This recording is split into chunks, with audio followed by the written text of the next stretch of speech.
Have I finally found an Omega Seamaster 300 I want to buy? Let's get into it!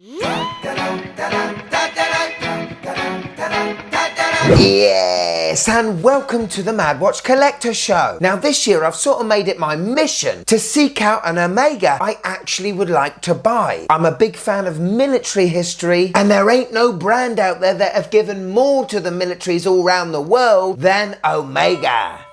Today we are talking once again about the Seamaster 300. Now over the past few months I've reviewed the Bond 300 Professional, which was a nice watch. Very show-offy though, almost as if it's trying too hard to tell you, look at me, I'm an Omega!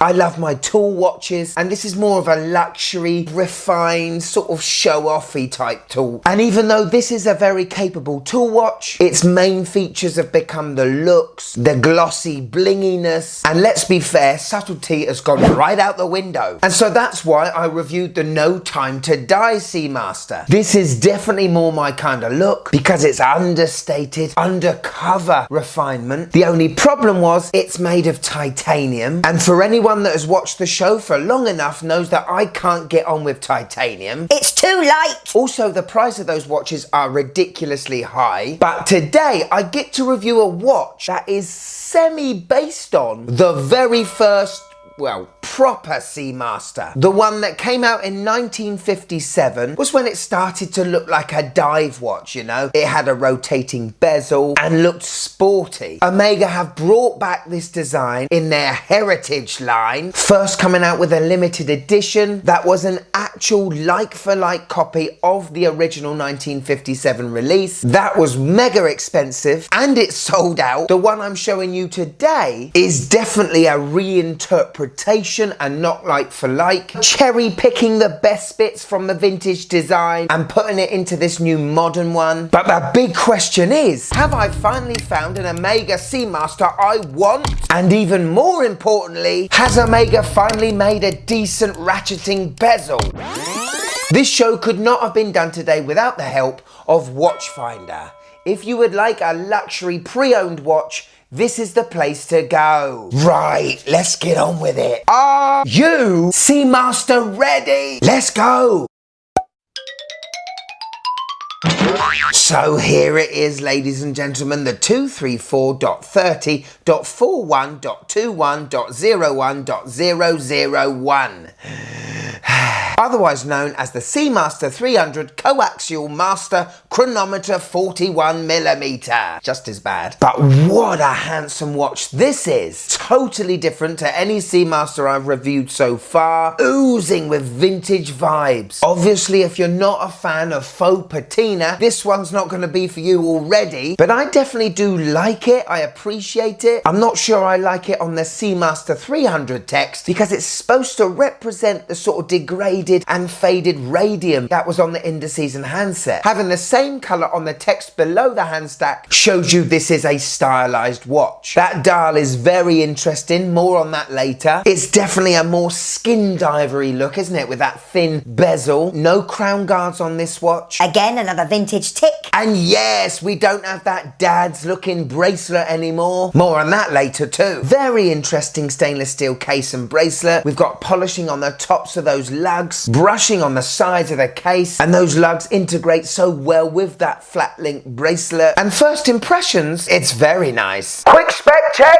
Okay, so the case is 41mm in diameter. We got a lug to lug of 48. It's just over 14mm thick, and we have a non-strapaholic 21mm lug width. Now, when the first limited edition came out of the 1957 Seamaster, it was a like-for-like copy, as in the sizes were the same. And that first 1957 release was 39mm in diameter. Why the hell have you changed it? If they kept it 39mm, it would be a fantastic competitor with the Black Bay 58, wouldn't it? Anyway, the dial is protected by a domed sapphire crystal, just adds to that vintage look. We have a screw down crown and a screw down case back, and this watch gives us 300 meters of water resistance. The case back is a thing of beauty.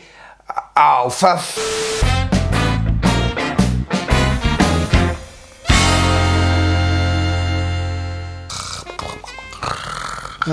Metas! Oh.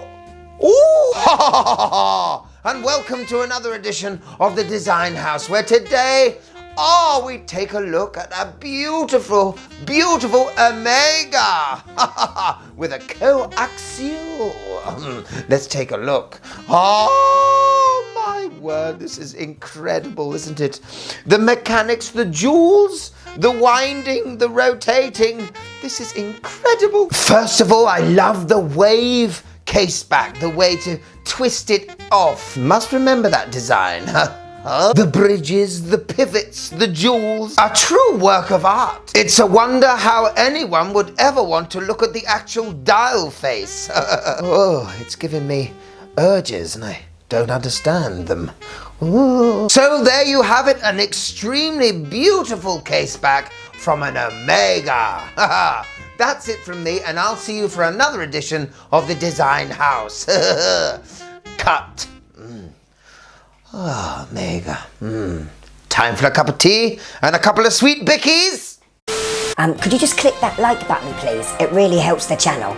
Thank you. Now on to the bezel. We've got an aluminium insert. It's unidirectional. It's 120 clicks. And I guess we need to see how it does in the World Bezeling Federation. Hi, I'm Kurt Santana, and you're watching the World Bezeling Federation. 3 rounds, the look, the grip, and the fidgetability. Let's get a bezeling. And this Omega reminds me of the old days. Aluminum insert, 120 click, unidirectional. The coin edging looks nice and grippy. Looking forward to twist this bad boy onto the grip. And is it too light or too tight? And oh no, it is loose. Doctor, we are loosey. It is very light with the same amount of back play as my Toshiba VCR. I definitely would not trust this bezel knee deep in water, let alone 20 meters, and onto the fidgetability. How much do I want to twist this bezel morning, noon, and night? Well, I must say it is fidgetable because of how light it is, but I'm worried the more I twist it, the looser it's gonna get. So with the overall score 17, it does not make the Hall of Fame. Bye-bye, bezel lovers. So yes, there are going to be many Omega fans once again trying to defend their bezel actions. This is the 7th one in total I have ever handled and looked at and twisted. The 3rd one on the channel, and it's a very loose bezel again with a bit of playback. Have a listen.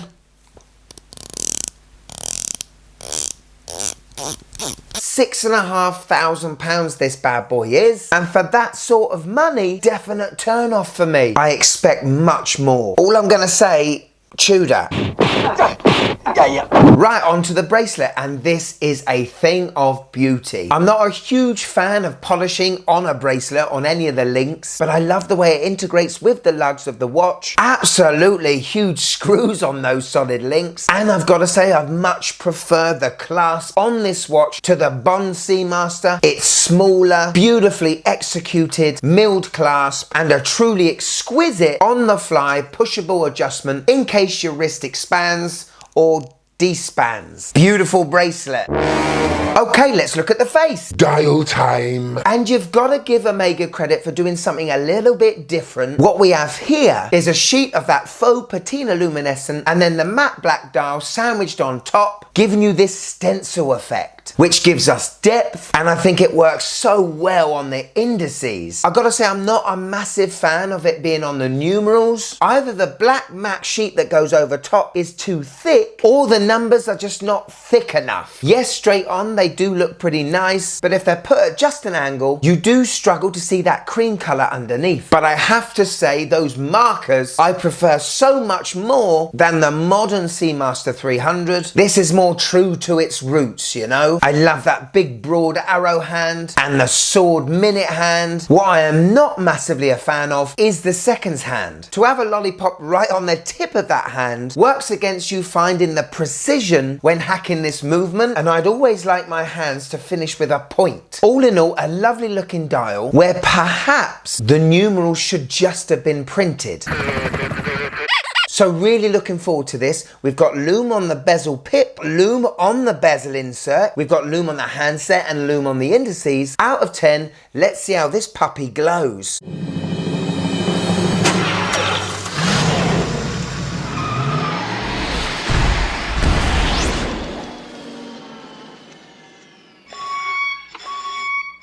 Wow, well, hands down the most glowy Seamaster I've had on the show so far. Very ironic seeing that this is a older style watch, but I love how the lume on the bezel insert is just as bright as anything on the dial. Well done!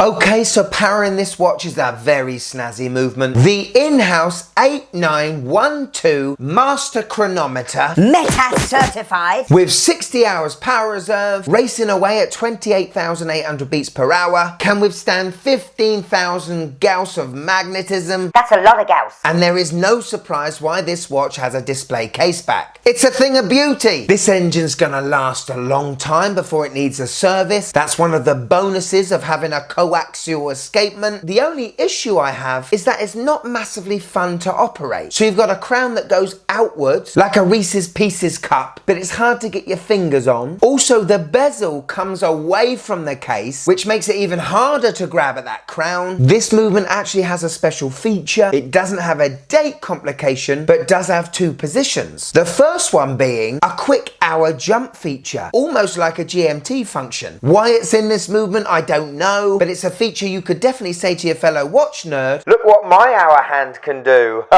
Anyway, pull the crown to the last position, the seconds hand stops, we have hacking, and now we can turn both the minute and the hour hand. For anyone with giant sausage fingers, I don't think you're gonna have a great time operating this watch. Also, if you get a bezel as loose as this one, you will inadvertently move the bezel while you're twisting the crown. And it's very annoying because it means I've got to go all the way back to the top.